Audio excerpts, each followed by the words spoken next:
What is going on, guys? Thank you so much for joining another Musket Fire live stream today. And this time we actually have football to talk about. And it's not just me rambling on about what might be happening or what's not, what isn't happening.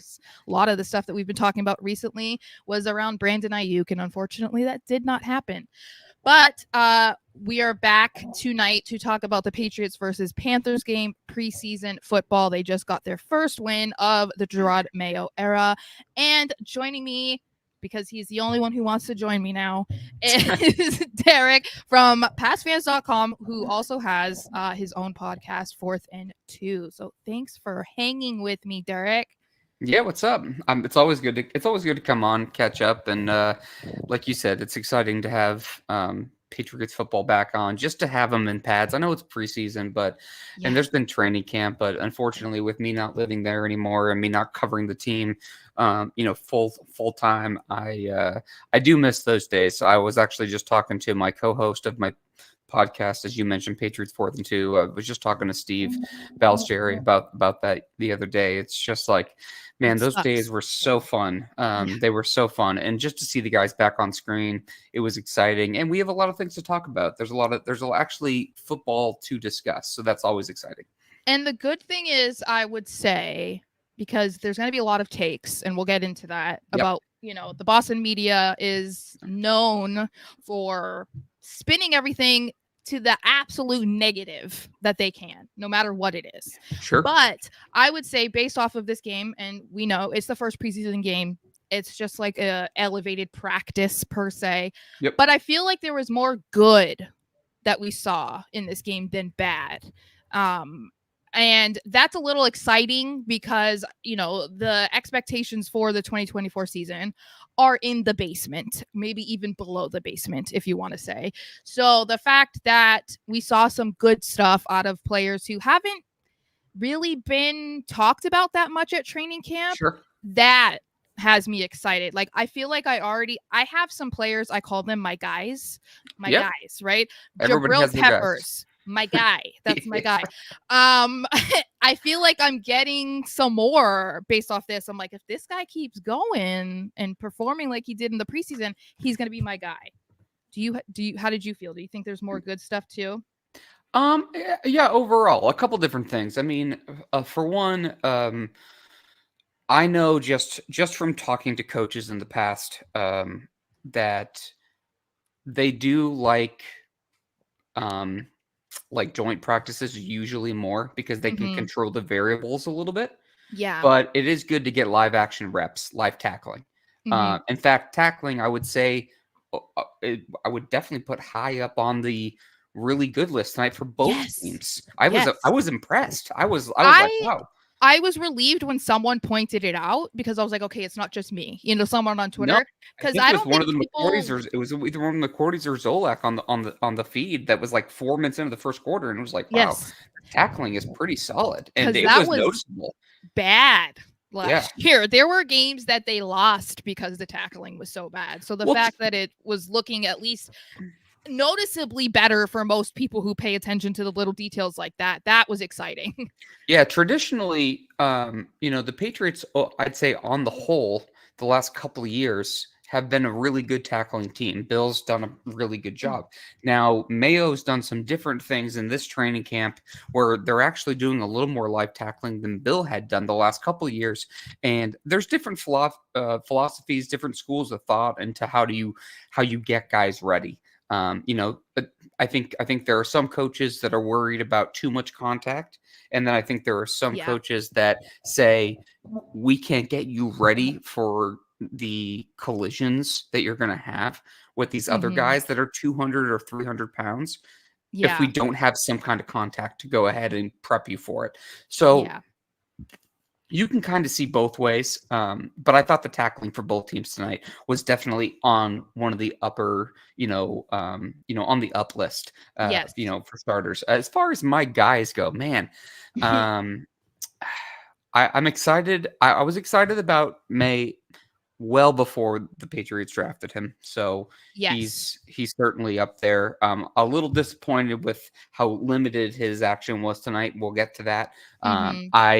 I would say that we've seen some guys in the secondary really take off. I thought Jeremiah Farms, who uh, I thought he is someone that with the Christian Barmore news actually Mm-hmm. opened up a window. I thought he was going to be right on the bubble. Yep.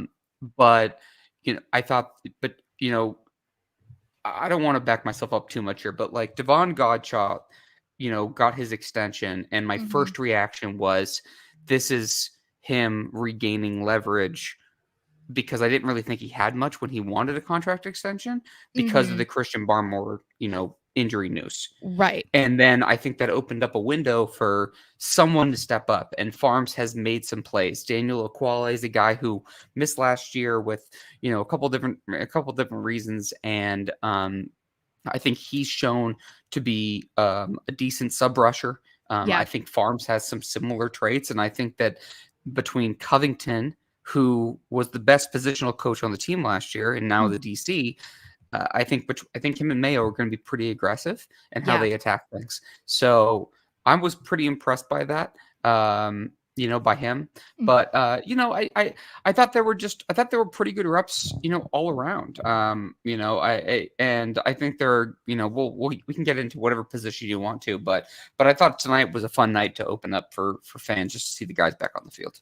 Yeah, and I think it showed too, because there were so many concerns about Belichick leaving, which I mean, valid. Obviously.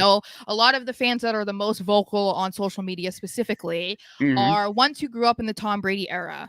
I'm one of them, even though I'm technically old enough to have lived through the Drew Bledsoe era, but I was a Same. toddler for most of it, so I didn't pay attention. So it makes sense why people are going to be worried about, a legendary head coach being replaced by a first-time inexperienced head coach with a brand new staff, blah, blah, blah, blah. But when we're looking at the defense, it might be preseason, but they look like they're going to be exactly the same as they were last year. There's not a whole, they were very dominant tonight. Obviously, that's what everyone's going to be talking about as far as what was good throughout the game. So that was, I don't know, that was reassuring, I'm sure, to some people who were concerned that, one of the greatest defensive minds in the game is also gone. He took these people with him. Now we have all these new staff members. I'm like, okay, well, we didn't have everybody out on the field, but they were still making plays. Right. Which was And I would a good say, thing. yeah, no, for sure. And I think that for two different, so two different things. So for the first thing, I would say in the preseason, coaches are really trying more to simulate game situations and get their players in position for, I guess, learning situations and being prepared for how to deal with situations. Like, for example, they're more worried about getting a certain cornerback ready for a dig route or 3rd and 10 than they are game planning. They're not game planning. They're using their defensive plays, but they're not throwing out heavy game plans. They're not doing that. They might try certain things just to see, hey, let's just throw this on film and we can look at it later and go for it. But they're not really dialing things up. They're not spinning the dial and trying to do whatever. Covington and Mayo, to me, obviously come from the Mayo the Belichick, train of thought. And so I think a lot of people's expectations, and I'm included in this, is that it's going to have a lot of Belichick characteristics. Yeah. I don't think it'll be exactly the same, but I think it will be relatively similar. I think the beauty of what Belichick did defensively over his tenure was he had the ability to go game plan to game plan, and he had the ability of maybe 1 year. I remember, man, this must have been 2011. And that was the year that Andre Carter just went off. If you remember him, he had a ton of sacks that year, and they were really aggressive. They were really an aggressive front that year. But some years, there were years where he was like, hey, they're going to come to us. We're just going to go ahead and keep guys in the pocket, whatever. And sometimes that changed game to game. But my point is that there were years throughout his tenure that they were relatively the same from a philosophy standpoint and from a scheme standpoint, but they adjusted their aggressiveness a little bit, and depending on the personnel. And I think that's going to be a fascinating part of Covington and Mayo's, partnership. I'm looking forward to seeing what they think, especially because obviously the defense is going to be the better unit between the two. Right. And I think that's going to be one of the most intriguing parts of the Mayo era for me, because he has a unique perspective that not a lot of people have. It's like, not only is he a first-time head coach, so we're going to see, okay, how does he handle all of that pressure Yeah, and the whatnot. in-game stuff. I think even challenges and timeouts. I mean, I think that Right.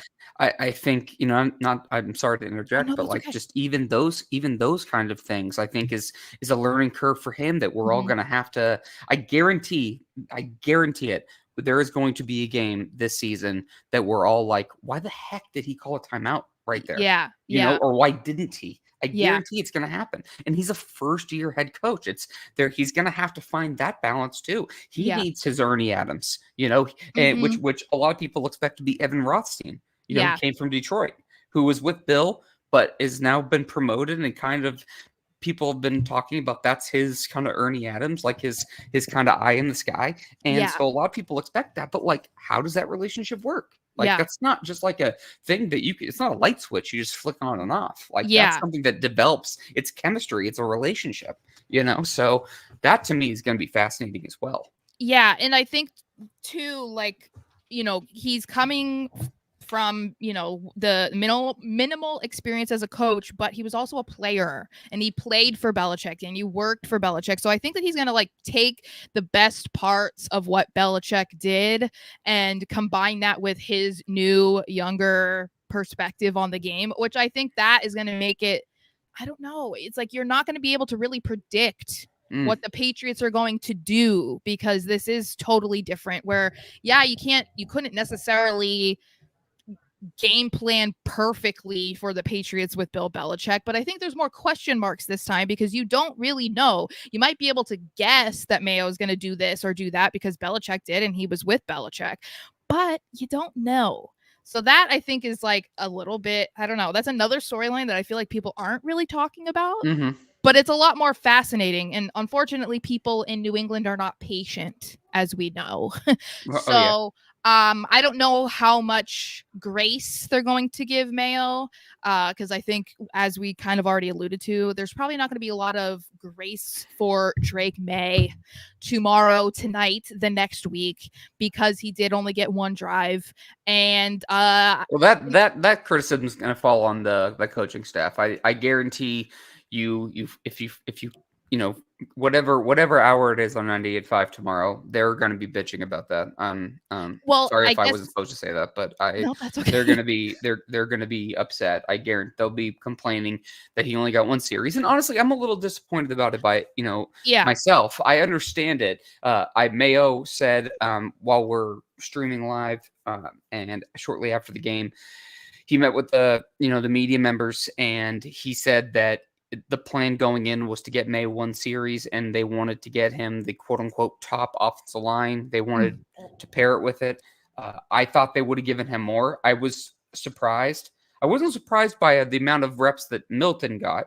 Right. I wasn't Yeah. surprised by Brissett. I Yeah. was surprised that Zappe got as much as he did, which I think is kind of the story.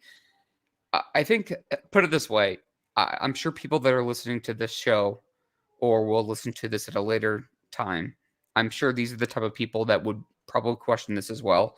And this is where my head's at, which is I do think it's interesting that May got one,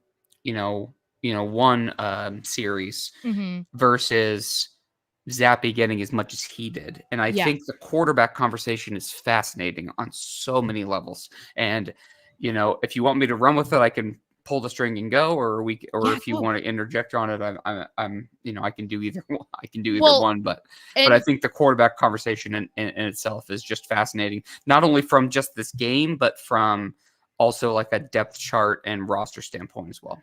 yeah, and Hoyer, first of all, I love that Hoyer is now doing broadcasting. I Yeah, didn't him and know that Paul that were was. awesome. I did not expect that. I had no idea that he was I don't know if there was an announcement that he retired or he just wasn't playing this year. I didn't hear it, but I don't care because I love that he has a loyalty He's to the not. Patriots. He's not officially retired. Okay. Yeah. He is willing to come back, Yeah. but I know from a pretty good reliable source that he's not really in a rush to go somewhere because he thinks it's only going to be like a year thing, and his kids are Right. at an age in school where he doesn't want to move them. Yeah. So it's really more about his kids and his wife at this point. Yeah. And so that's the reason. So like he was approached with 1 or 2 offers, but Mhm. it wasn't anything that he felt like it was worth kind of displacing his family to a new Yeah. city or whatever. So Yeah. I Well, know and that very confidently. I think he's in a good role because I feel like he has a lot of interesting things to say because he's lived a lot of different lives in the Right. NFL. And So, worked in a couple different organizations now. yeah, and he kind of I mean, he didn't say this about Zappy, but it was almost like you could potentially say that this was what was happening with Zappy, where, Hoyer wasn't ever really going to be considered for the starting role when he was with the Patriots, obviously, because most of that time was with Tom Brady. But Sure. he did mention Belichick saying, like, oh, yeah, we're going to give you more reps after halftime. Like, you're going to go in for the third quarter because think about this as like an extended version of you auditioning for 31 other teams. So it's almost interesting to consider that aspect when it comes to Zappy because so many people have speculated that he is going to be the odd man out, that Sure. he is, he's already fallen down the depth chart at training camp, which people just kind of expected given the arm talent and the athleticism of Joe Milton. And we've already seen that. So Which it's we'll like, get to yes. also.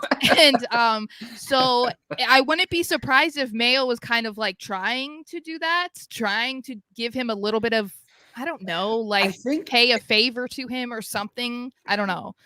not to keep plugging my show. No, go But a for it, please. couple weeks ago on Patriots 4th and 2, we had someone on who worked for Patriots.com. His name was Mike Destow, and he reminded me of who you know very well, who's the best. I mean, he's an awesome guy. Yes. One of my favorites. And he reminded me of something that Fred said on their show, Patriots Unfiltered, which is a great podcast and one that I've listened to for 15 years. But Fred brought up a really interesting point. And I think this is something that goes into the quarterback conversation. And that thing is that, yeah, it makes sense on paper. You're like, okay, obviously Jacoby Brissett was the plan, like as a veteran quarterback option. Drake May was the first choice. They wanted him. They drafted him at 3 overall. He's not going anywhere. Those two guys are in Sharpie on the depth chart. It's fine. Okay, whenever Drake May is ready, he'll start. Until then, Brissett's the guy. Okay, well, Fred brought up a really interesting point that a lot of people just assume, and I'm paraphrasing for him, okay, Yeah. but a lot of people just assume that Joe Milton, because he's the young draft pick, is going to be the third spot, and that Zappy is gonna hit the waiver wire. Well, Fred's point was that, well, what if they're worried about, like, if Jacoby gets hurt and they still aren't confident in Drake May, and then they don't have a veteran to step in. So what if they value Zappy as like almost not even a backup to May, but like a backup to Brissett until May is ready? Yeah. You know what I mean? Do And you think Zappy already made it through waivers once, so they might just say, "Hey, let's get him ready." So because we want him to know the offense, and we're not going to let Milton. Milton was a 6th round pick, so you can't release Milton. You flat out can't release Milton without him not getting picked up. He'll or absolutely the pick up. practice squad. You cannot. No, that's what I'm saying. When Yeah. they make their cuts, if they wanted to sneak him out of the practice squad, it's not going to happen. They'd have a better chance of letting Zappy go and doing that. They can't let Milton go. It won't happen because he wasn't like an undrafted free agent like that. Right. And now he's playing the preseason and played pretty good. Yeah. So for preseason football. So now they're in a position where they have 3 guys that are locked. So unless you're going to carry 4 and cut somebody else and then try to make moves later. Well, you could try to do that, but now they kind of put themselves in an interesting position. I was surprised with the amount of reps that everybody got. I thought May would have gotten, I don't know, maybe, I don't know, 2-3 series. That's what I I was a thought little surprised too. with just the one. Yeah. Just the one to me was surprising. I think that the Zappy and Milton thing is interesting because I think you can look at it from one or two ways, and I don't mean to ramble, so I'll keep it quick. But I think from one train of thought, you could say, well, they were competing for the third quarterback spot. Mm-hmm. And I think from the other one, you could look at it, it's going back to that point that Fred Kirsch had originally come from his origin, like theory, is that they're trying to get Zappy ready to run the new AVP offense because it's a different offense than what Zappy has run ever before. Yeah. So I don't know. I mean, I could look at it both ways, but and again, I'm kind of playing my own devil's advocate. But and the game just ended, 45 minutes ago. Yeah. But so I'll think about it. But to me, that's all I've been thinking about is why these reps, like why do they want to see certain reps? Like when you're at a training camp practice, sometimes you see certain things like receiver cornerback one-on-ones, which are one of the most favorite drills of anybody covering the team because it's really fun action and you get to see these guys go head to head. There's really no scheme. There's no play design. It's just one-on-one, mano-a-mano. Let's just see who wins. The other thing is, I see your cat popping up. Yeah, she wants to be a star, so she's being annoying. My dog was right next to me. I'm sure she's with my wife now. But anyway, so the other thing I would say is that sometimes, again, it goes back to the beginning of the conversation where you have these preseason games that they are trying to run plays or put certain guys in positions where they didn't have certain reps and they wanted to get film on that they didn't get at practice for whatever reason, if that makes any sense. Yeah. Well, and I'm wondering too, because it's possible they do carry 4 quarterbacks into the I think season. they're going to at this point. I don't really see another way around it at this point. We're recording this August 8th. Yes. Ask me in 2 weeks when I'm on the show again. We'll talk about it and I'll let you know. But I think for right now, I think 4 quarterbacks is who you're going to have to carry. And I think that it sounds crazy because everyone assumes it's going to be 3. No one has really considered it being 4 out of any roster projections that I've seen or any commentary on the roster at all. But I think that they have enough players that are so versatile that they could afford to cut somebody who's not as versatile to keep a 4th quarterback. Like the other thing too, though, is, and this is a weird trickle down effect. Okay. But just follow me on this a little bit. The new kickoff rules, which was really weird to see tonight. We'll get used to it. It's whatever. And I understand why they did it. I'm not sure. I'll tell you after the season how I feel about it. I'm not sure. It's going to take me a little time, to adjust. Okay. But the new kickoff rules absolutely affect the roster stacking. Okay. Yep. Because traditionally your 3rd or 4th running back is going to have to contribute on special teams. Same thing for your 4th, 5th, or 6th receiver.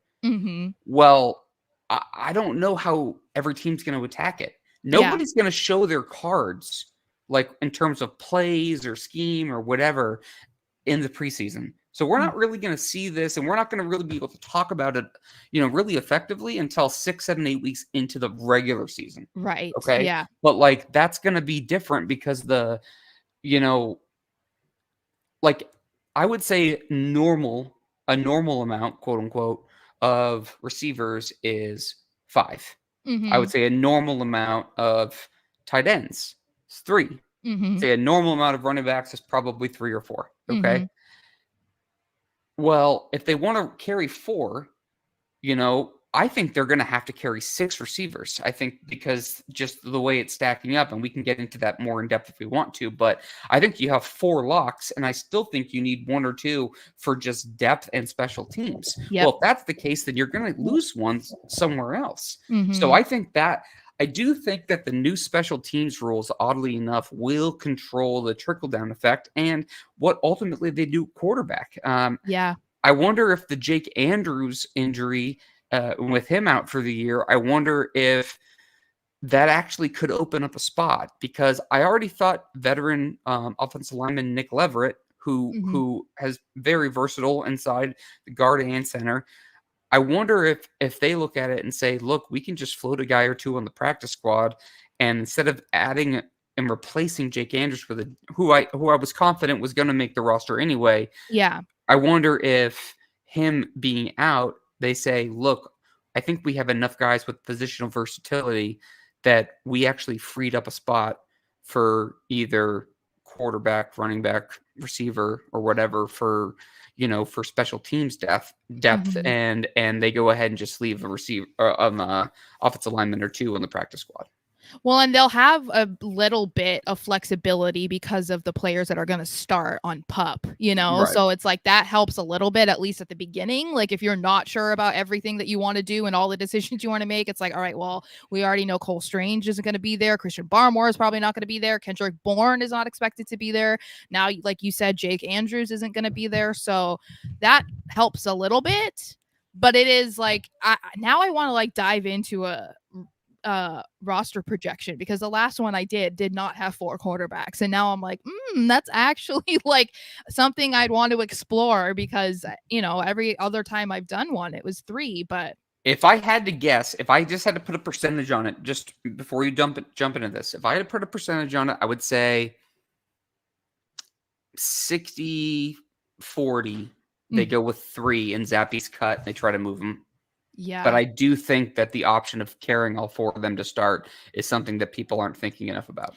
And especially for a guy like Mayo in this position, like there are so many issues surrounding the quarterback position when he came in, and the last thing he's going to want to do is put himself into a hole at the beginning, by making the mistake of not keeping them around, and God forbid something happens and now they're screwed, halfway through the season or whatever it is. Well, they've been very vocal too, right? So like I think that Mayo and Wolf have been more transparent than Bill. Yes.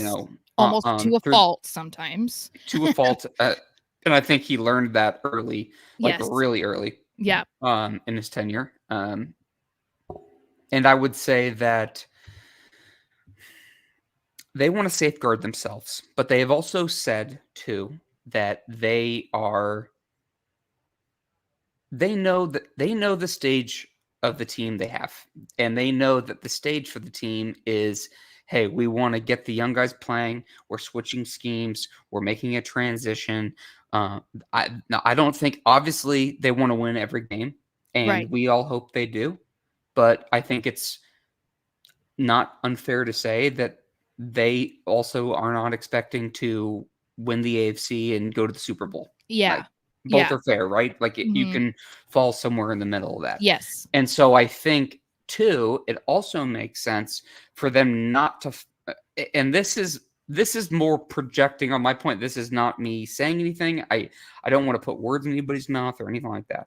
But I also think it's fair from just a pure human emotional standpoint to when you get promoted, you don't want to fall on your face in front of your boss.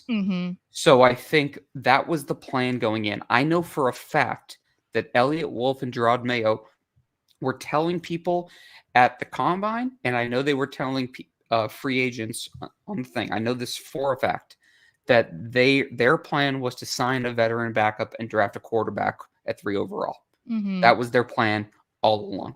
Everybody knew it. Everybody did. And they were telling people that they wanted to sign a veteran quarterback between $8 and $12 million a year. Jacoby came in at 10. So there has been a calculated plan of what they want to do, and that's why they're not going to rush Drake May. That's why they're not going to push him out there and throw him into the fire, because they know that if they draft a quarterback 3 overall and he falls flat on the face, they're both out of jobs in 2 years. Yep. And Mayo lived through the Mac Jones era. So they saw it. Yeah. They so saw he it happen. Saw exactly what not to do, exactly. And it's not to say that Belichick and all of them did everything wrong with Mac Jones. Obviously, there's multiple factors that came into that, but Yeah, you definitely absolutely. don't want to be the first head coach after a guy like Belichick, and you don't want to be the first guy to bring in a new quarterback and have the exact same thing happen right after the last quarterback you thought was going to be the face of the franchise. I After that thought happened. Cam Newton, just to make the kind of parallel, just I guess just like a similar situation. Mm-hmm. I thought Cam Newton has dodged a freaking bullet with the COVID season when he took over after Tom. I thought Yes. because I loved Cam at Auburn. I loved Mm-hmm. him coming out. I loved watching him. He was a huge I was a huge fan of his, but Yeah. I was totally against them signing him, like 100%. And that's kind of a different story for a different day. Mm-hmm. But my reasoning is because I wanted them to draft a quarterback and to just kind of like turn the Brady page. Like Right. it's not going to be fun, but you got to rip that Band-Aid off. Yeah.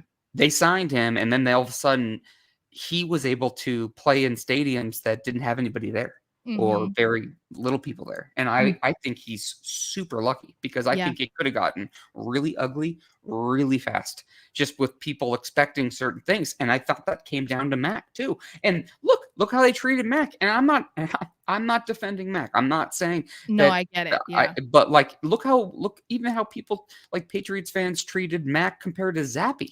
Yeah. Like Well, I and then look how quickly they turned on Zappy. The same yeah, people chanting for him to come in last year to replace Mac booed him when he took the field tonight. Like, tonight. it's I think that ridiculous. was to be fair for Yes. context, I would say that it was more because they were disappointed that May was done after one series. Right. But it was kind of like, damn guys, you guys are Yeah. rough. Yeah. Fickle fans, man. Real fickle, Yeah. 100%. Yeah. Um, But I agree. sorry I derailed you a little bit there. No. That's okay. I am someone who decided that I would die on the Cam Newton hill. Hmm. So I'm still there. Fortunately, I'm half alive. But yeah, so I think it's a lot for Gerard Mayo to undertake. And so it's going to be really interesting to see how this year goes. But I think that he understands the magnitude of what he's doing and the keys he was handed. I mean, the fact that Robert Kraft decided not to interview anybody for the job because he had already allegedly promised Mayo, or it was in his Right. contract, right? Like, that's heavy. That's not just, oh yeah, we like Mayo, we're just going to promote this guy, whatever. It's like, no, that's a lot. So it's like him being successful, no, it isn't just, oh, he's the guy after Belichick. It's like, no, it's this, and this, and this. These are all the reasons that you need to be successful. So I think he's going to try to avoid anything that could possibly mess that up, Well, which is why. that's why they were able to keep Mayo in New England in the first place, was because Kraft promised him the job, and Yeah. it was supposed to be after next year because they were Right. hoping that Belichick could have broken the coaching record and then walk off and retire, Right. and then Mayo would just step in, and then you can circumvent the Rooney Rule if you have that language in the contract in Mm-hmm. front. So in case anyone was wondering about that, but Yeah. the plan was not for this year; it was for next year. Yeah. That is also fact. But last year went so bad, and the Crafts were so frustrated with a couple of different things that, and not all of them I'm privy to. I mean, I do talk to a lot of people, but like, I'm not Adam Schefter. Okay. So Right. like, I don't know it all. Well, I'd love to be a fly on those walls, but I'm not. But I do think it'll be interesting to see how Mayo handles the year. And I think the most important thing for Mayo this year, and I think something that he understands, is really just about making that transition from the Bill era to him. mm-hmm. And I think it's really more about like, when like a boat where you're like, there's like a lot of waves and you're just like trying to like survive the wake. Like, I Mm-hmm. think that's what Mayo's going to try to do this year. Like, he just wants to like, hey, it's going to be a little bumpy at first, but we're going to try to make this transition, and I'm going to try to get these guys to play, and I'm going to try to implement my schemes and, whatever. Like, I mean, even as simple as things as taking certain pictures down around, the facility and putting up new terms and phraseology, Right. like it's just about it's a transition year. And Yeah. so I think all Gerard's, if I had to guess, and I've not heard this from anybody, this is just a total projection from me outside the building. If I had to guess, the biggest goal of this year is getting the young players on track, implementing his style of coaching and scheme, and just kind of like riding out the rough transitional waves. Well, unfortunately, from what we've already seen, it looks like, Mhm. I mean, from what we have seen, it looks like the players are buying into it. They're into Oh yeah. Mayo. They're loving what he's doing for the most part. There are some that obviously are not. But you can tell just by their attitude, by the way that they speak about practice and teammates in the locker room and Mayo and the new coaching staff. Like, I think so far they're doing all of the right things, with Can the I exception of can I give something. you But some examples of this? yes. So, for one, I can tell you I've spoken to 3 players about this, and they've all said the same thing. They liked Bill, but they love Mayo. The Yeah. guys love him. Like Hmm. they just the way he talks, the way he communicates things. I don't know if it's like a age gap thing or a style. I don't know enough about that because I'm not in the room with them, but there's definitely a big connect with Mayo and the guys. So like it's really big. Can I have one guess as to why? Yeah. All right. So I would say one thing is the age. We all know, Mhm. the guys coming in are completely different from even our age bracket. I don't Yeah, of understand what course. they're saying half the time. You know what I mean? Yeah. um, but I think, as I had said previously, I think part of the best things that Mayo has going for him is the fact that he's a former player. I Mhm. think that is like a level that a lot of head coaches can't Absolutely. relate. And especially he played for the Patriots. He played under Robert Kraft. So I think that is a huge factor that probably goes into why the players are so happy with him. But And I mean, not to, I mean, like, not to be controversial, and it's not really a controversial take. I mean, just him being just the majority of the team being African American, and you have an African American head coach. I think that is hand in hand. Like, I think and that's a factor. yeah. Like, I'm not saying it's a huge factor. I'm just saying it could be, part of it. Yeah, And well, and it's sad that it's such a rarity, yeah, in the league, and the fact that he's like the first one in New England history to yeah, be there. first And first black head coach in New England Patriots history. yeah, So it's and not the like way a that it came weird thing to throw about out. and everything, I think, yeah, it's like, I don't know, the team, as you said, are loving him, and some of the changes that they've made are fascinating, like the So one of players the lounge and stuff. yeah, the player. So that was a couple different things. So one player that I spoke to in particular, and I'll tell you off air who it was. Okay. But one player in particular told me that one of the most frustrating things, and they scored very badly on this on that Survey. player survey thing, Yeah. was scheduling. And so Hmm. Belichick wasn't just difficult in terms of how hard he was on guys or whatever and what he demanded, but he also, was pretty secretive, not just to the media and not just, what he allowed publicly, but also to his players in some degree too. Like they wouldn't know what their meeting schedule was like for the day. So they didn't know if they were going to be done at 4, if they were going to be done at Mm. 8. And so for guys that had kids and wives at home or whatever, like one player described it to me as like in the locker room there were TVs and it would be like a television, like you were walking into an airport and you were Hmm. like departing, and it was like having like the flights and the flight Yeah, and like flight looking time for and the your gate and everything, hmm. and it was like you would just walk by and be like, oh, I have a meeting at 6 now, like, Yeah. oh, I have to be here at 7. And there was a lot of animosity between the offense and the defense last year because the offense met almost twice as much as the defense did, because Mm, the offense wasn't producing and they were having so many problems, and right. their meetings times were close. So after about week 6, um, after week 6, a defensive player, a cornerback, told me that he felt like it was like there was some pent up anger Mhm. for from the offense, and like it was like it wasn't really against them. It was just like frustration that they had to do it, but they didn't have to. Right. Like they were like, oh yeah, it was like the defense was at recess and we had to go Mhm. to algebra. Like Yeah. it was like, what the hell, Yeah. So it just got more contentious as the year went on, and it Mhm. just just went bad. And So that is another thing I think that makes Mayo like the perfect guy right, for the to be the head coach now, because there was such a, I mean, I think Kendrick Bourne even spoke about it to the media about how it was very toxic in the locker right, room. And we know that that's not common with the Patriots. Like, locker rooms are going to be close, obviously, but for the most part, with the Patriots, they always were considered like a brotherhood. They were all very close, blah, blah, blah. That was not the case last year.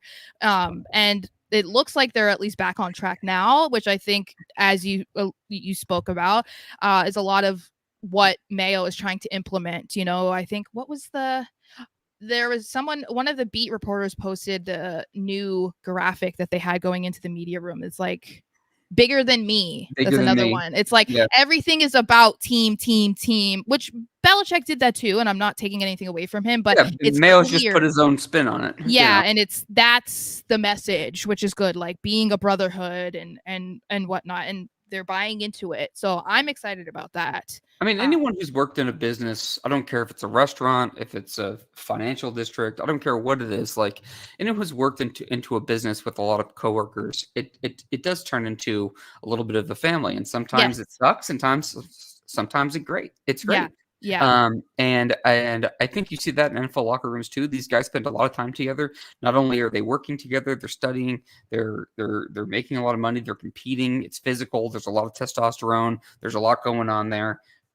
And now you have a whole new transition to a whole new coaching staff, Mm-hmm. and guys are nervous. I mean, they're Yeah. nervous every single year. I Yeah. mean, because they're competing for jobs. I mean, Mm-hmm. and the difference between a veteran minimum, if you're the 53 man on the roster, and the difference in salary between that and the practice squad is huge. Huge. Huge. Huge. We're talking Yeah. tens of thousands of dollars, Yep. hundreds of thousands of dollars. So Mm-hmm.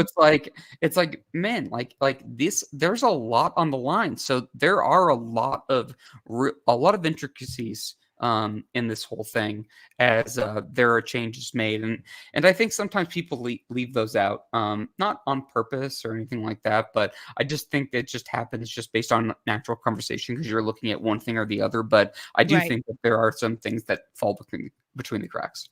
Yeah, I agree. So I want to talk about some of the players also, because we Yeah, let's do haven't it. talked about that too much. Um, so who were you? I would say, okay, based on what we saw, that we know who people are going to be talking about Yep. and who had good plays, who had bad plays. But is there anyone that surprised you tonight, or anybody that like maybe got on your radar more than they had been before tonight?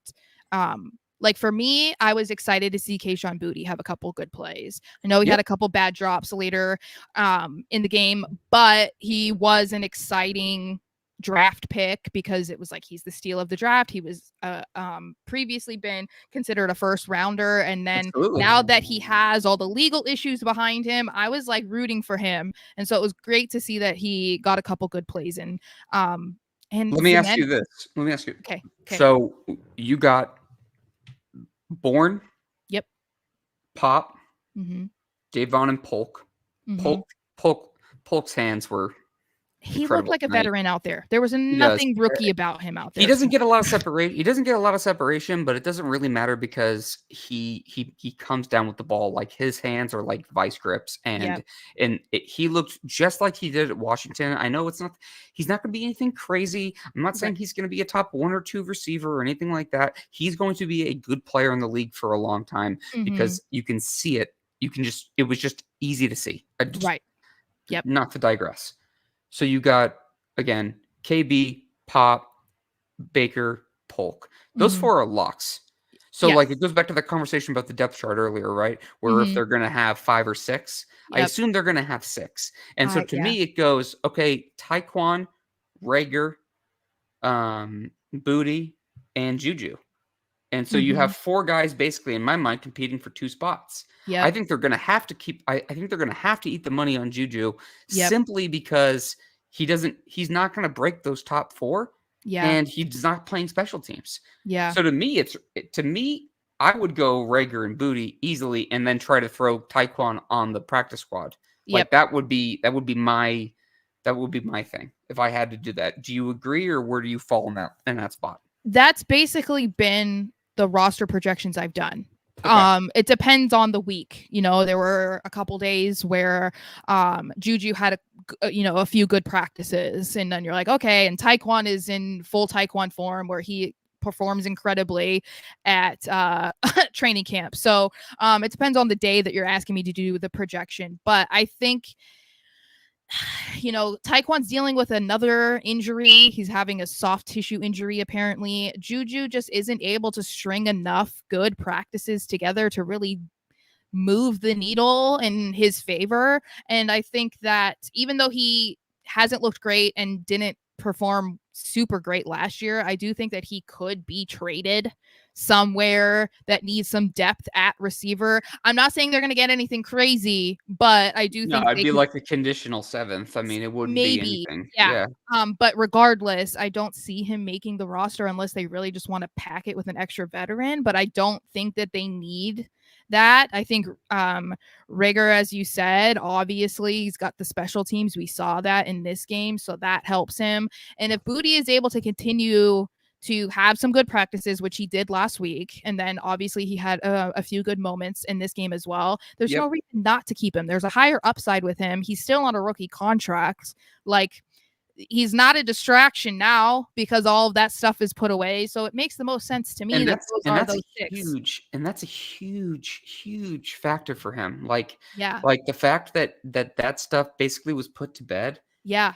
And Is quickly too. Because I was surprised he was still on the team. Like, honestly, the more and more time that went by, I'm just kind of like, when are they going to come out with this? Like, I thought the NFL was going to be like, oh, well, we're suspending him for the season. And I thought he was going to be cut. Like, I was just waiting for like the back-to-back, like, if it were Belichick, I think he would have been announcements. cut like immediately, Oh, probably. 100%. Yeah. Absolutely. Yeah. And it's weird. The NFL is weird about how they handle gambling, and I think they need to be more strict about it. That's also kind of another conversation for another day. But because like players are allowed to gamble on other sports, Right. but they can't place the bets in like their own facility. But they can't bet on NFL games. So it's like, I don't know. It just seems like so much of a gray area. Why don't you just say, don't gamble? Yeah. Well, and nothing. that was when you knew that they were going to run into issues anyway, once it was allowed again, once you could bet on football and now it's becoming legal in so many states, not to mention moving a team to Las Vegas and then expecting them not to gamble was the dumbest thing ever. Like that is in Booty's situation too. It all happened before he went into the NFL. So that was kind of like also a gray area, but fortunately it's in the past, because I even had him cut because of it. I didn't think he was going to make the team. Makes you think that they must have just been in conversation with his attorneys or something, just being kept in the know about what was going on, and maybe that's why Mayo didn't move too quickly. But we'll see, because he has a high upside. As I said, he could be a really good addition, making up a really young receiving core. So which pick four. is Pick four for the bottom two, though. Pick four, or I'm sorry, pick two for the bottom four. So if you're going to pick from those guys we talked about, who's making it? Rager and Booty. Okay. I feel. Yeah. I have like where I'm at too. I have a soft spot for Taekwon because he really tries. And he's tried a lot this offseason, like all those training videos with all the other players, and he's put on weight. It just feels like it's just not meant to be. You know what I mean? Like, that's the thing. It's like the universe is working against him, and I feel bad. I mean, honestly, he was overdrafted by the team in the first place, but that's not his fault. I mean, that's a player that was drafted at 15 that should have been drafted at 60 it's not their fault. That's good for them. And obviously he wasn't at 15, but you know what I mean? Yeah. But he put on like 7 or 8 pounds of muscle, he said, over the offseason. He has a speed for it. It's really just going to come down to durability for him. Yep. I would say the one thing that is working in Tyquan Thornton's favor is that they really don't have another player on the roster that has his skill set. Right. So he's an outside player that has a lot of speed to burn. People talk about Alex Van Pelt's offense like it's just run and play action. And we saw some of that tonight, with the preseason game where there was a lot of running, a lot of screen passes, and that's going to be part of it, right? But they want to attack the seam and they want to take shots downfield as well. So it's not just like a running offense. Like people talk about that, but it's also not the Earhart Perkins offense, which the Patriots ran under Belichick for the last 20 something years. Yeah. So Tyquan, what he brings to the table is a speed element with legit 4.2 speed, or call it 4.3, whatever you want to call it. But he has some outside the numbers vertical speed that could really open up things in a lot of different ways. It's one of the reasons I thought that the Jaheim Bell pick, the 7th rounder from Florida State this year, I thought that's why he was so fascinating, because he's an incredible athlete that can run down the seam. And as a tight end, when you have 2 veteran guys who are only under contract for 1 year, it's like, hey, this guy could be someone who could really grow and build. He's not David Njoku, but he has some similarities, and that's who Alex Van Pelt coached the last couple of years. So there are certain things that I find really fascinating about that whole conversation, and we won't really know the tendencies of the coaches or the front office for a couple of years until we get to go ahead and get our grips on it. But I do think Tyquan's foot in the door. It isn't that he's been here. It's that he has something different than some of the other players. And I wouldn't be surprised if he's kind of like, he's going to compete for the 6th spot. Because I'm not saying Reagor has the 5th spot lined up, but if we're talking about special teams experience, he seems to have it more. I guess there's KJ Osborne too. Yeah, KJ is right there too. Jesus, I always forget about KJ. I think he's there too. So you could be talking about Reagor, Booty, Thornton, and Juju for 1 spot, basically. And that's if they keep 6. And that's not even 5. And if David Wallace keeps being crazy on special teams, then we have this. That's another. David Wallace is going to be put on the practice squad, but he could be in the conversation next year. I did have a little flashback to watching Julian Edelman in 2009 with a couple of a little bit of a shiftiness. I'm not saying he's the same guy, and it's not because they're both small white guys. It was just kind of the way they moved and the elusiveness.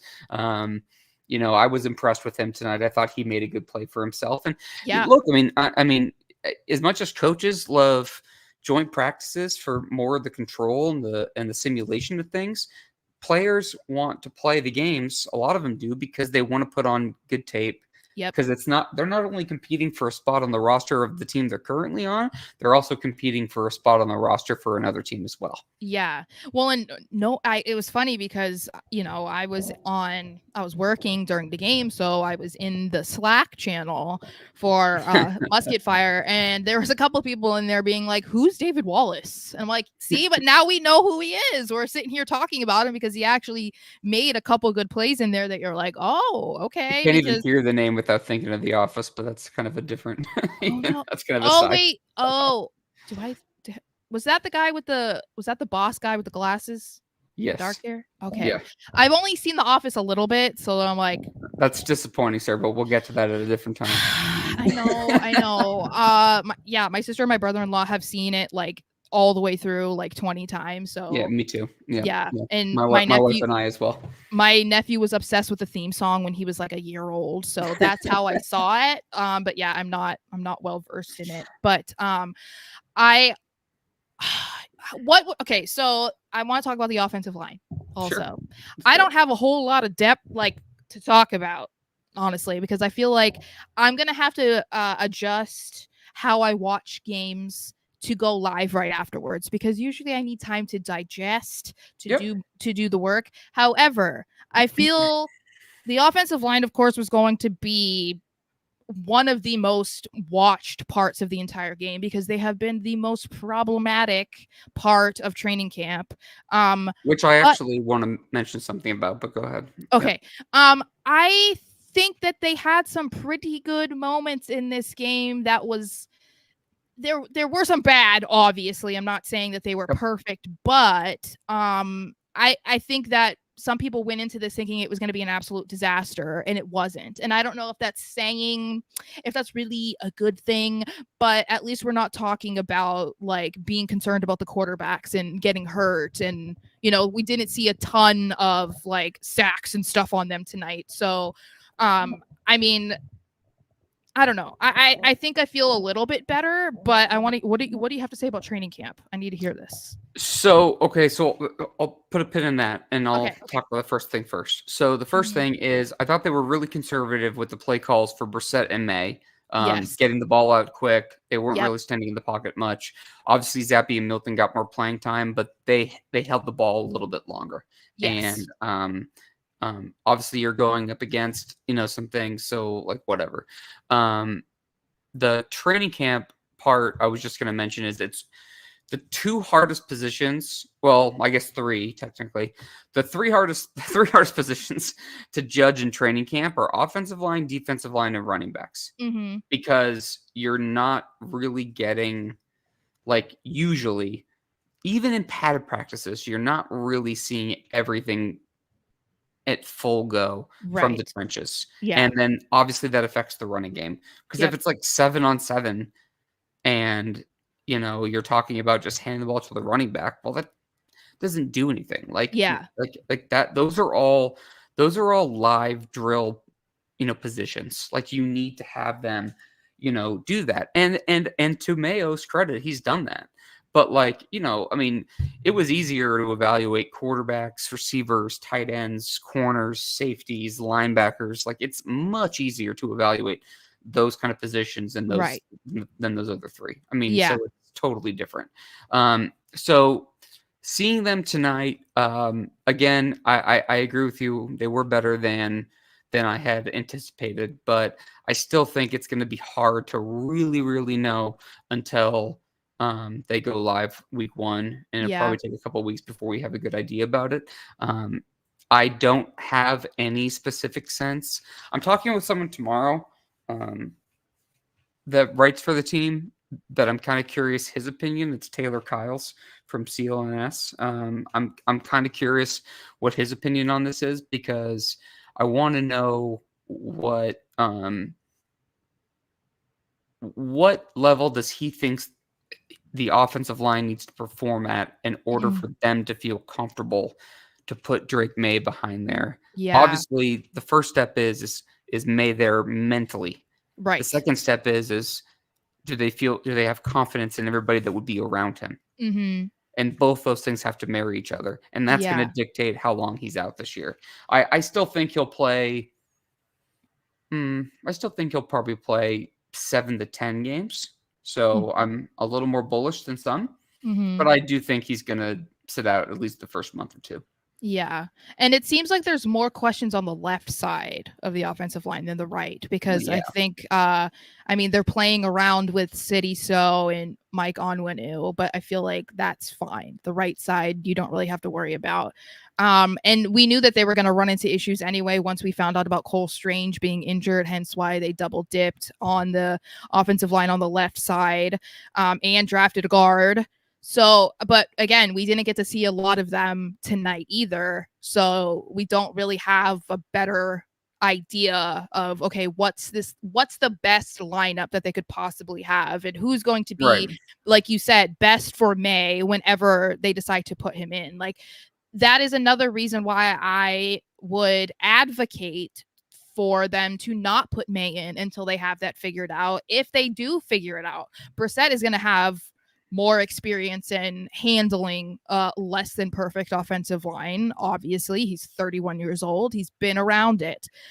May, again, we don't want to just throw him out there for the sake of throwing him out there, because that's what fans want. You don't want to risk him getting injured. You also don't want to there's an argument to be made that Mac was thrown to the wolves and was eaten alive, and we all just sat there and watched it, and it's like, you don't want to do that with May, who looks like he's going to be a better and longer quarterback in this league than Mac Jones. So the 3 biggest positions going into the offseason were quarterback, receiver, and tackle. Right.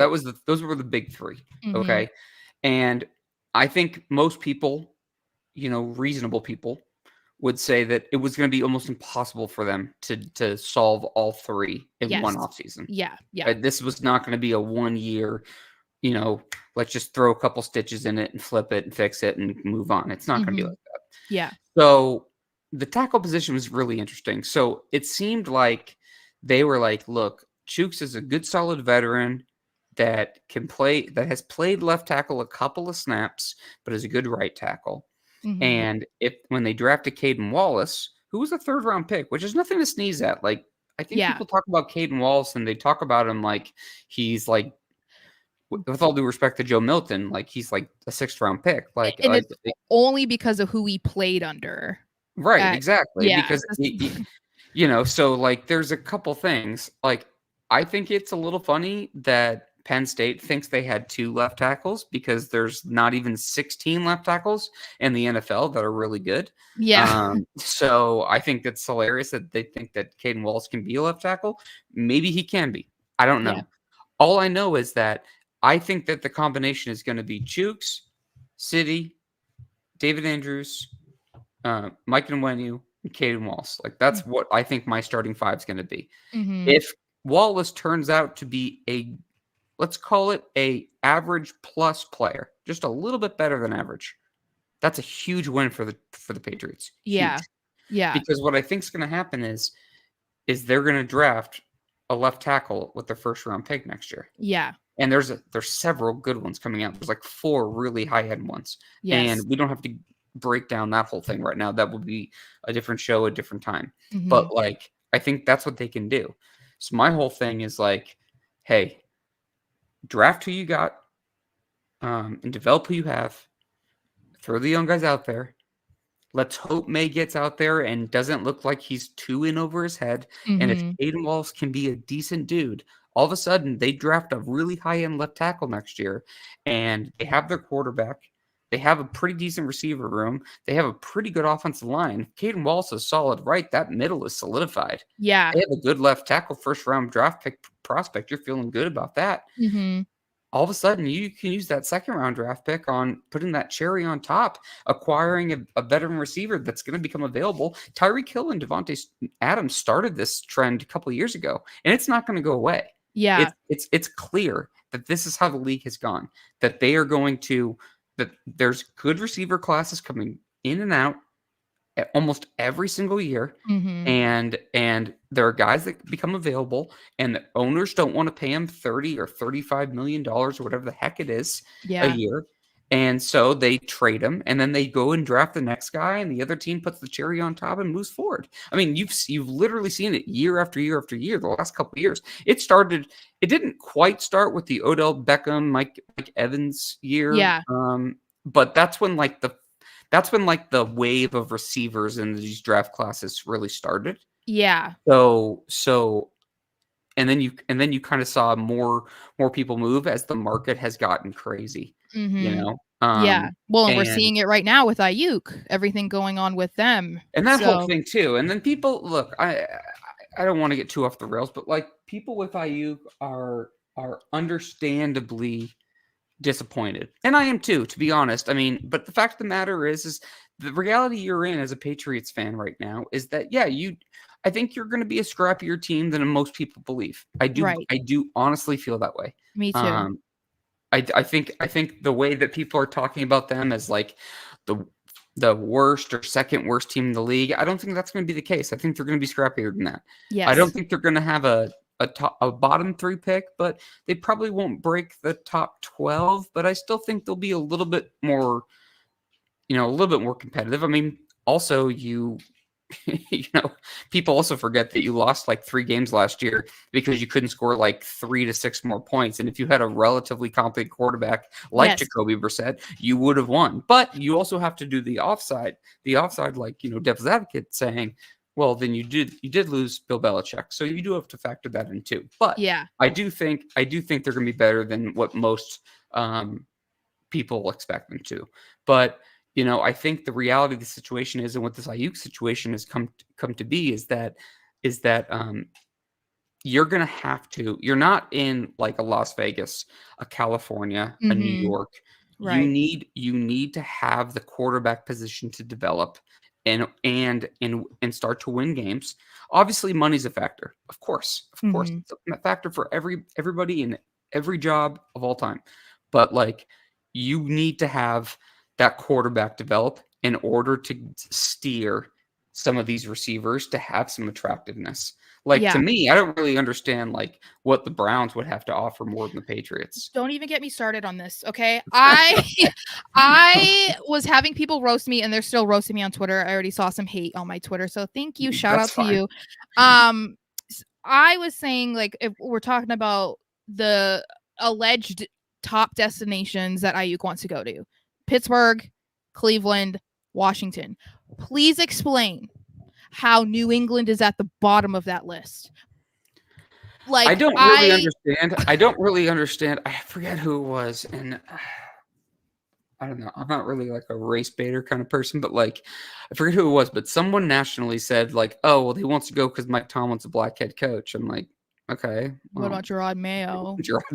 But and it's like, just say he's a respected, veteran, proven head coach. Let's go with that. You know, like the Commanders thing I get because Aiyuk has said for a while. I mean, him and Jaden Daniels are really good friends, so like I can totally get that. I totally do. But beyond that, I don't really understand. Horrible franchise that just pushed their owner out because of horrific allegations. The stadium is falling apart.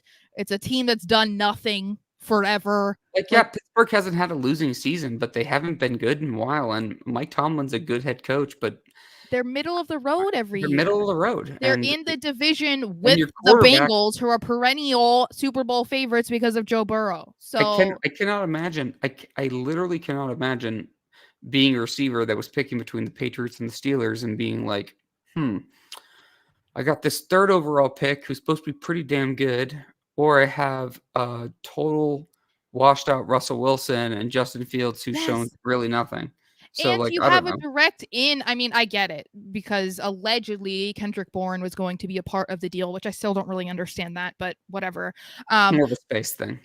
But he could easily have spoken to Bourne and just been like, so what's it like in New England? Is it really that bad? How's the living situation? How's Coach Mayo? What is this? How is this? How is this?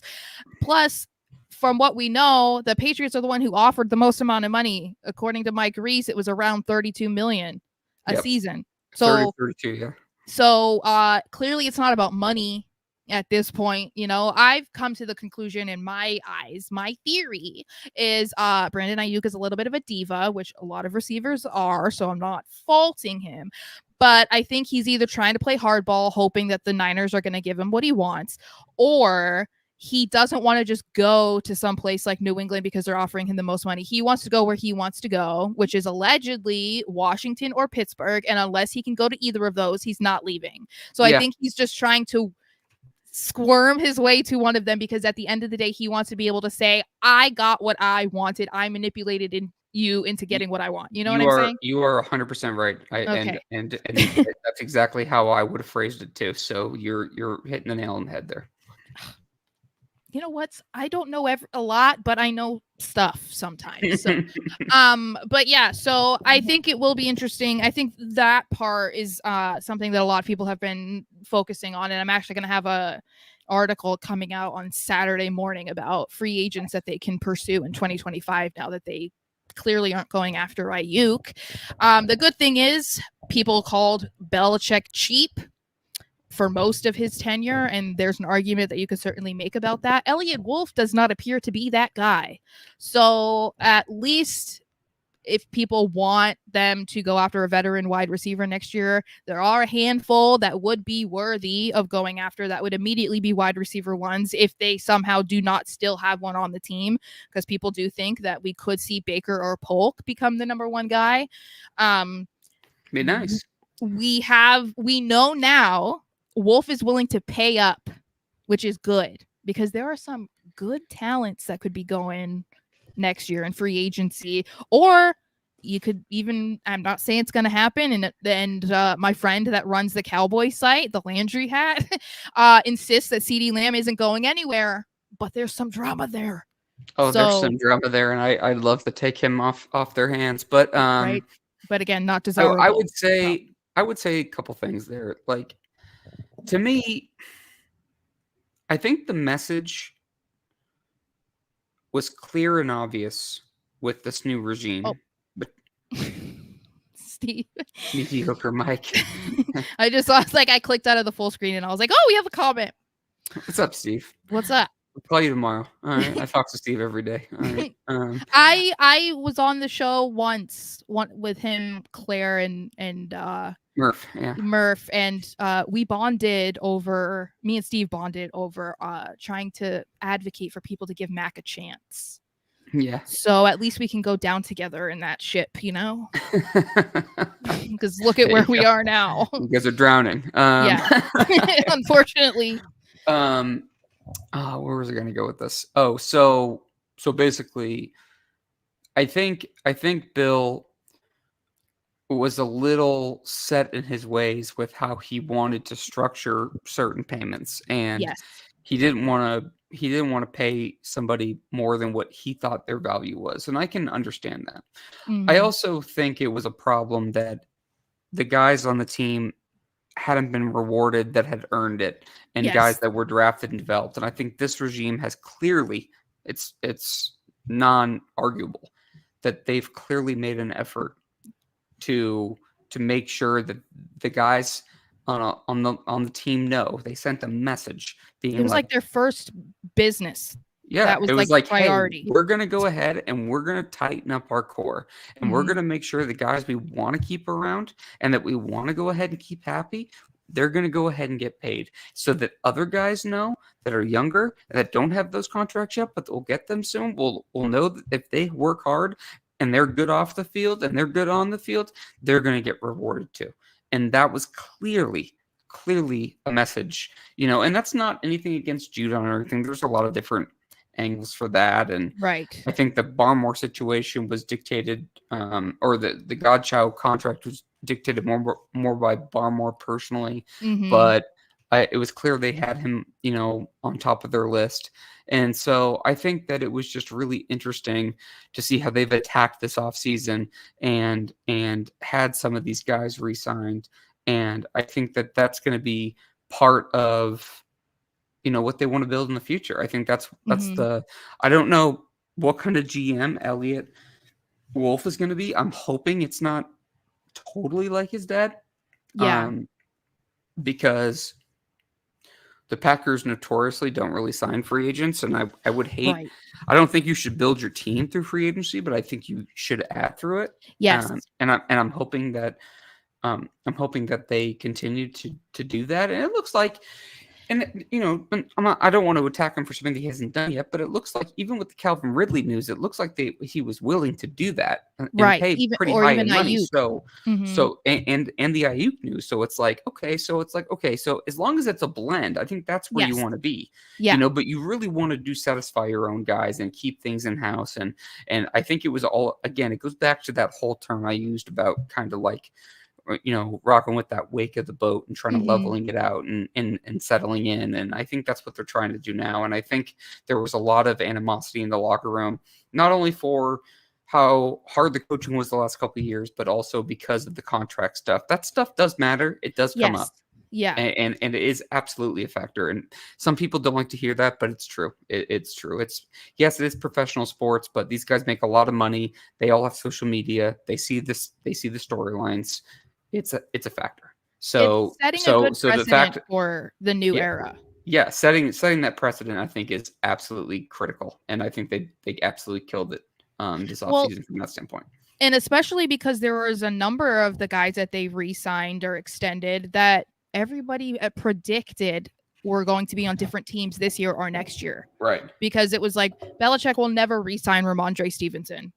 That he was re-signed. You know what I mean? There's a bunch of guys that Wolf prioritized that we were like, oh, okay, yeah, they won't be here. So I think that's another good start for Mayo, even though, or even Elliot Wolf, if you want to say, because who knows how involved Mayo is with the contract stuff. But that's a good thing for the future as well, because of trying to get these free agents to come to your team. And if you're not going to be a destination that many people want to go to, well, if they're seeing this kind of stuff, that you are rewarding good play and good players, they're gonna know that if they play well enough, maybe they'll get a bonus, or they'll do this, they'll get another contract extension. Like, that means a lot. That goes a long way when you're trying to reestablish yourself, but also, as you said, like, creating a new, I don't know how to put it, a new just a new culture, yeah, a new, and yeah, picking the good parts of the old one, but also making sure this is, the Gerard Mayo time, not the Bill Belichick era of old anymore. I think there just needs to be an evolution. Yeah.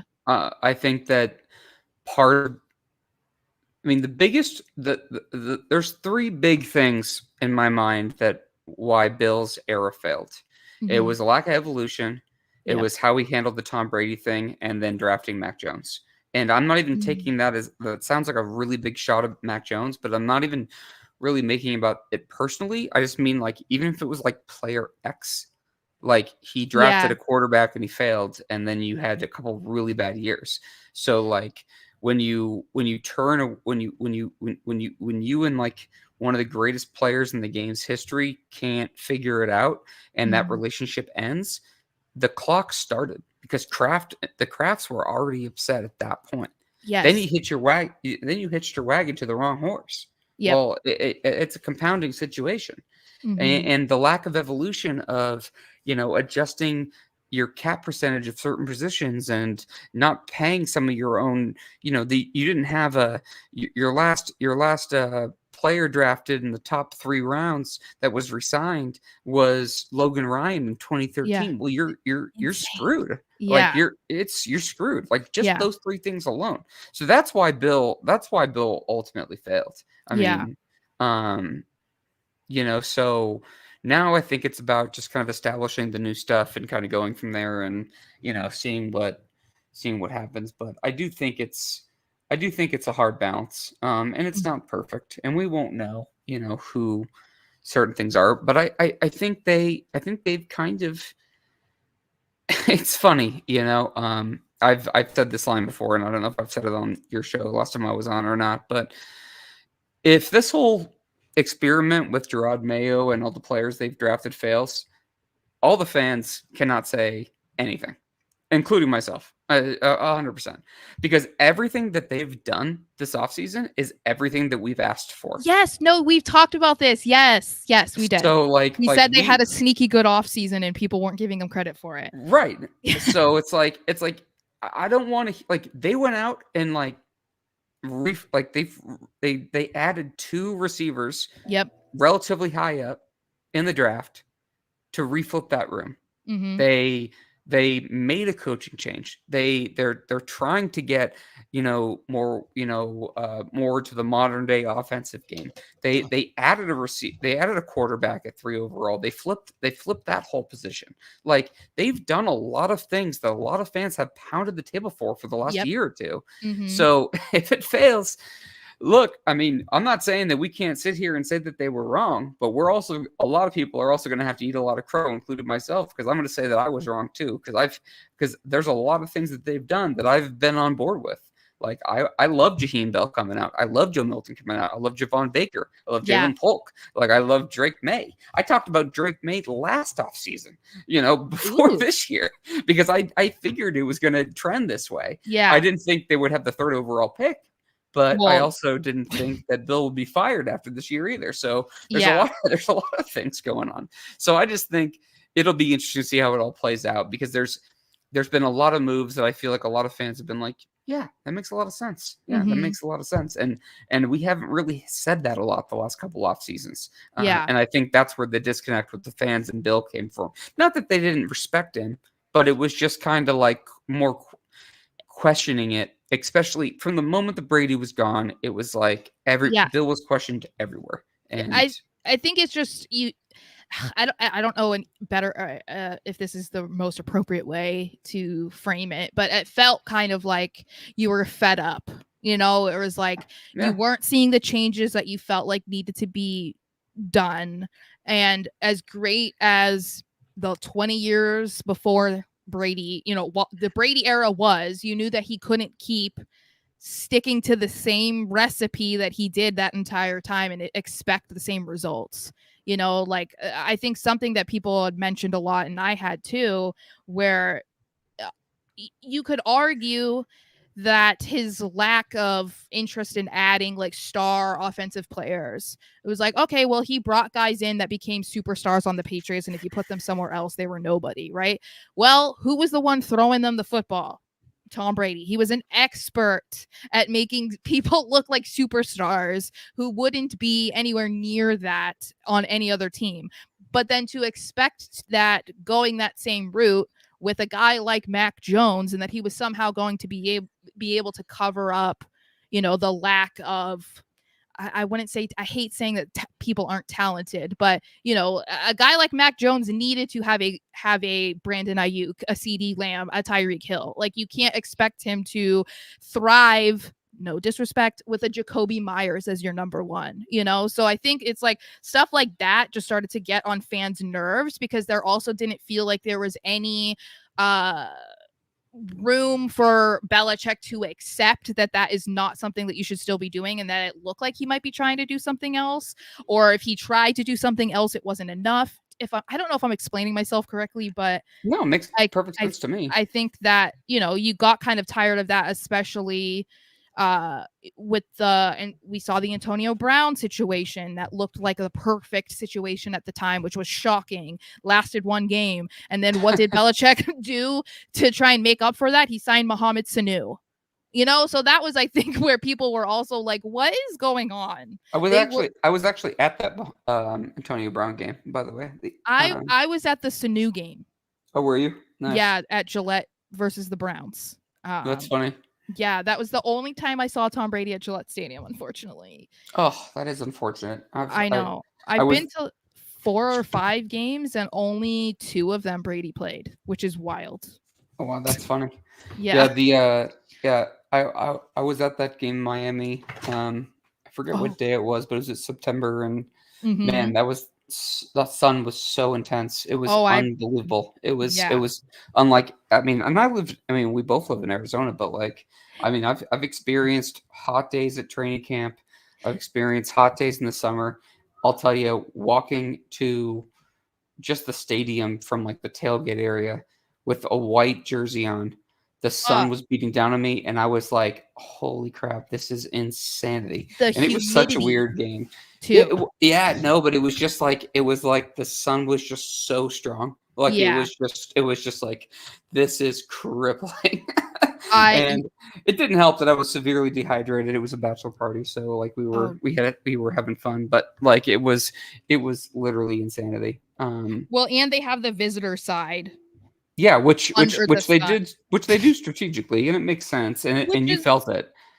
Good for them, but you're also like potentially having a ton of fans leave early because they're dying. Like I don't know if that's the wisest, but I guess you don't care because they're not Dolphins fans. I don't know, but anyway, so to wrap up, because I didn't realize how long we were going. Yeah, we've been going for a while now. I know.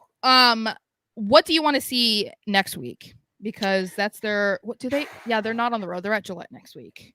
So next week we have the joint practice with the Eagles. So I'm looking forward to that. I'm torn on what I want to see or what do I expect, because those are two different things. I want to know, what do you want to see? What I want to see is more reps from Drake May. Mm-hmm. That's the most important thing to me. Yeah. I want to see how he runs the offense. What I think is going to happen, what I expect to happen, is that because coaches traditionally, especially teams like the Eagles, and it seems like the way the Patriots are trending now, they move kind of more analytically. I think what they'll do is training camp joint practices are a little bit more controlled environments. So I think you'll see May get a ton of reps in these practices. Yeah. And then you'll see people like Zappy and Milton get a lot of snaps next week. If I had to guess, I think you'll see May get the most reps in game 3 because he won't be playing for a little while after that. Right. Yeah. If I had to guess, I have no idea. I mean, put it this way: the coverage will tell us what's going to happen in the game. Yeah. If Brissett and May get a lot of reps in the practice, it's going to be a lot of Zappy and Milton in the game, or vice versa, or whatever. Any other combination, of that. Yeah.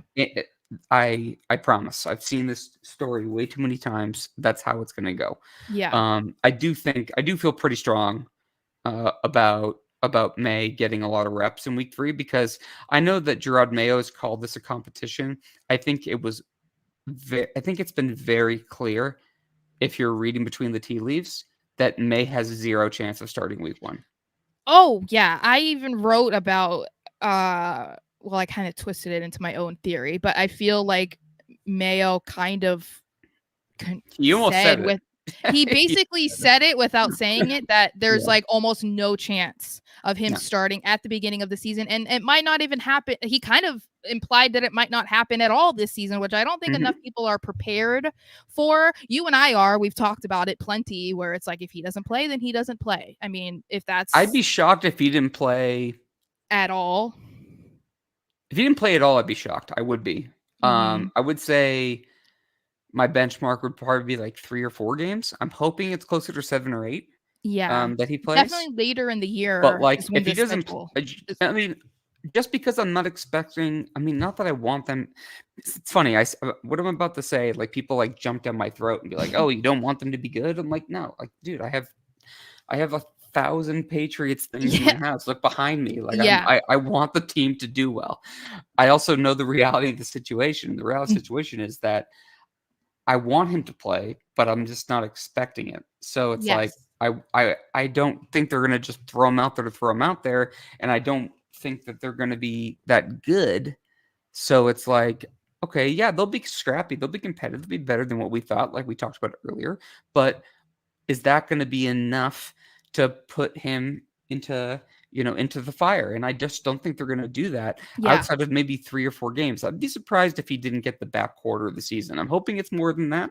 Yeah. Just because I would make me feel better about where they think he's at from a developmental standpoint and, whatever. But I guess we'll have to I understand we have to do a podcast today in August, but we also, it's also hard to, kind of see the future in that aspect. Yeah. So, I guess we'll see from that standpoint, but that would be the only really disappointing thing. I mean, I think they've kind of shown us that we're not going to see that. So I would expect him to play a lot in that 3rd preseason game. I think that's where he's going to get the most action. Yeah, no, I think that makes the most sense. And I think we've said it the last time you were on there. It's the main motto that I would probably assign to this season is to temper your expectations. Sure. That's what I would say, simply because most people want them to be playoff contenders, or it's kind of like it's opposite sides of the spectrum. There are people who think that they're going to lose every single game, or maybe up to 3.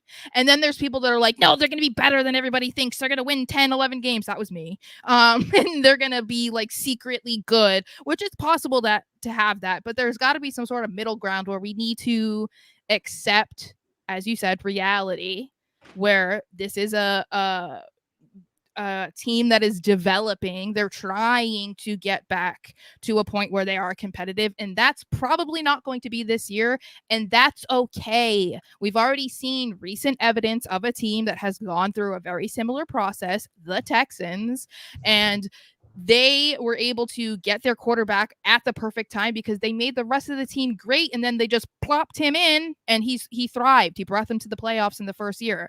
That's not the situation that May is in, but it doesn't mean that he won't be there next year. We were just talking about one of the most ideal scenarios for the 2025 draft in the first round specifically is that they get a starting left tackle. Okay, there you go. You basically have a complete offensive line. You already have your quarterback. You have 2 great running backs. You have a young receiving core. What else could you possibly want? That is the ideal situation for May to start.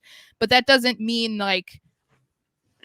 they failed this year or something because May's not the starter, or maybe he didn't play as many games as you wanted, you know? I think they're very protective of him. I think they Yes. know that he's a good ball of clay, but they just want to try to mold it the right way.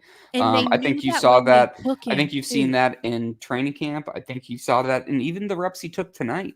Yes. With they gave him a couple handoffs, which they obviously want to see the running game because again, we talked about this earlier. Like you get to see live offensive line and running back reps, which you don't always get to do in practice, Right. right? So I think that is by design. Also, AVP's offense is Run predicated on the heavy. run. Yeah. So get it. You did see him open it up, but they did protect him by throwing it down to, checking it down to the back. So like I get all that. I think the Texans. I understand where you're coming from. I totally agree with your premise. I think the Texans is a very dangerous comparison because I think CJ Stroud is the exception, not the rule. If that makes sense. No, I I get it. think Yeah. I think but I mean that is a perfect example though. Like it's a former linebacker, young black head coach that takes over. They draft a quarterback high. He hits the switch. They hit on a couple of draft picks and they go. You know what I mean? And all of a sudden they're building. Like there are a lot of, parallels there. I Yeah. also think I also would say that I think the Lions are a great example of a young team that you want your rebuilding team to emulate Yeah. because they did a killer job drafting. They hit their second and third round receivers out of the park.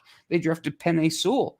Now they brought in the veteran quarterbacks. So it's a little different, but they did have a young head coach that kind of came in with a different style than the former head coach and was able to have some success.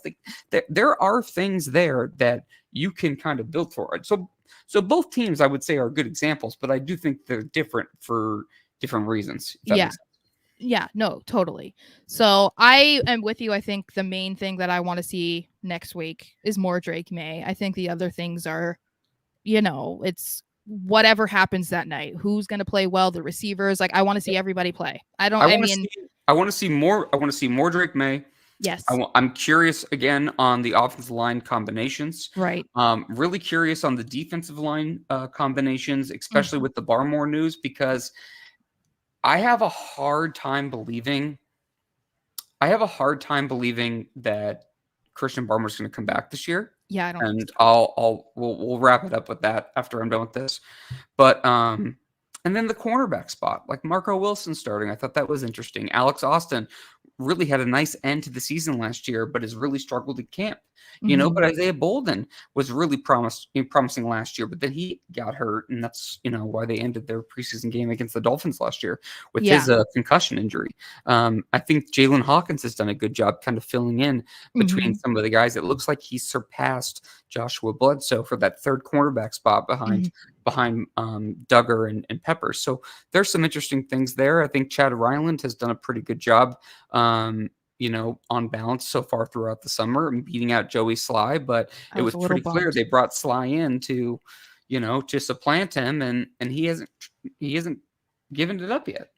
They also brought him in for me because I like to look at him, as I've said before. Oh, really? Yes, I've never said that about a kicker before, but I mean, I guess everybody has a taste, but I mean, he's a buff kicker. How often can you say you've seen a buff kicker? That's true. That's true. But no, the last thing I was going to say was, what was it with the, Barmore.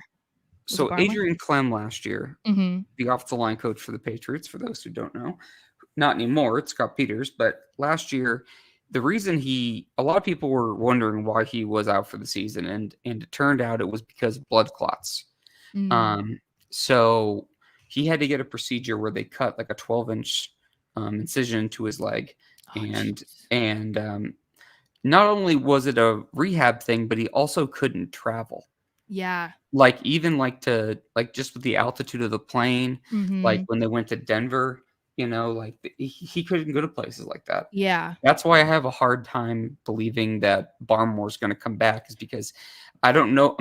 I don't know anything about like any of the details. So like it's a dangerous game to play. I'm just throwing out just like a comparable situation, but obviously we don't know how comparable they are. It's Right. just relatively similar. But I have a hard time believing Barmore's going to be able to travel with the team. So if that's the case and he's out for the first few weeks, I just think that he might have just lost the year. But That's I what would hate happened to with see David. that because he could be arguably the team's best player. Yeah, and David Andrews missed a season from blood clots In his lungs. So In his lungs. so That was also similar.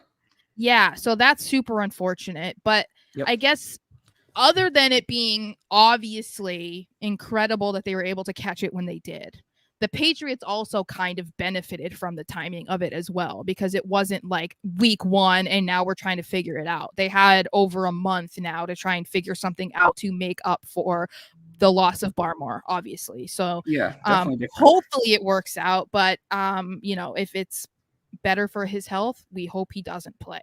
From who I talked to, I mean, not that they're a doctor and they haven't seen like the charts or anything, but like from who I spoke with one person about this. I guess this was Tuesday.